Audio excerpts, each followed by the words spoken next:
kastoo cadaalad jirto waa wadan kastoo horumar jiro wadan kastoo aan cadaalad jirin waa wadan kastoo dhibaato ka jirto marka daawadayaal waxaan markaan la taaganahay Mustafa Sabriye Warsame oo kamid ah aqoon-yahanada ka soo qayb galay madashan ama meertadan toddobaad ee xeer ilaaliyaasha Soomaaliya si gaar ah wuxuu uga socday bangiyada dalka Mustafa marka hore ku soo dhaw telefishinka CBA waan kaga mahadcelinaynaa in aad nala kulanto marka xigana bal sidee baad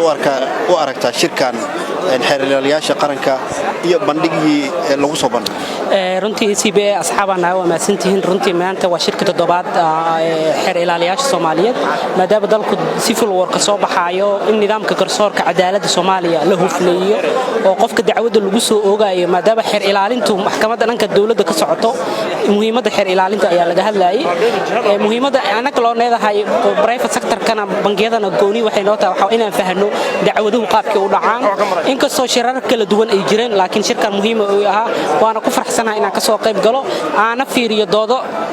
waxaa jira baanalo discussion oo dad khubaro ah ee maxkamadaha ka socday marka in la huufiyo nidaamka cadaaladda ee dalkeena si cadaaladu waa udub dhaxaadka horumarka wadan kasta oo cadaalad jirto waa wadan kasta horumar jiro wadan kasta oo aan cadaalad jirin waa wadan kasta oo dhibaato ka jirto marka in shayga cadaaladda la yiraahdo priority kala siiya ayaa muhiimada anaka noo ahayd oo iyo inaan ogaano shuruuciyada dawladda maadaama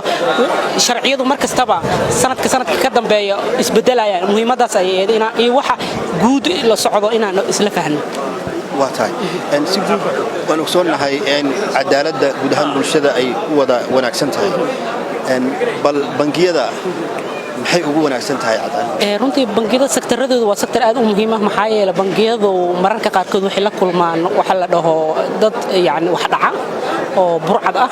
burcadkaasi maxkamadaha la horgeeyaa xeer ilaalinta ay kow ka tahay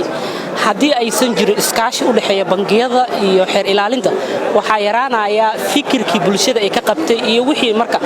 waa inaan isla fahnaa waxa jira waxa la yiraahdo triple B waa public partner yani in isla shaqeeyaan marka inaan xeer ilaalinta la shaqeeyno waxay qayb ka qaadanaysaa inaan hantida ummadda aan u hayno inay safe noqoto shirkan maxaa leedahay bulshada Soomaaliyeed waxtar ayuu leeyahay guud ahaan runtii muhiimada uu leeyahay shirkan maxaa yeelay cadaaladdu waa tiirka udub dhaxaadka dawladnimada casriga oo ah nidaamka garsoorka dalkeena mudana wuxuu iska ahaa gaabis nidaamka garsoorka dalkeena wuxuu iska ahaa gaabis in la fahmo hufnaan oo meel discussion oo dooda ka socdo muhiimada maanta waxyaabaha laga hadlayo waxa kamid ah muhiimada ma aha in qof maxkamad la keenay laakiin muhiimada waxa way cadaalad laga shaqeeyo marka muhiim ay tahay aad baad u mahadsan tahay Mustafa Sabriye oo ka socday bangiyada dalka isla markaana shirkan meertadiisa toddobaad ka soo qayb galay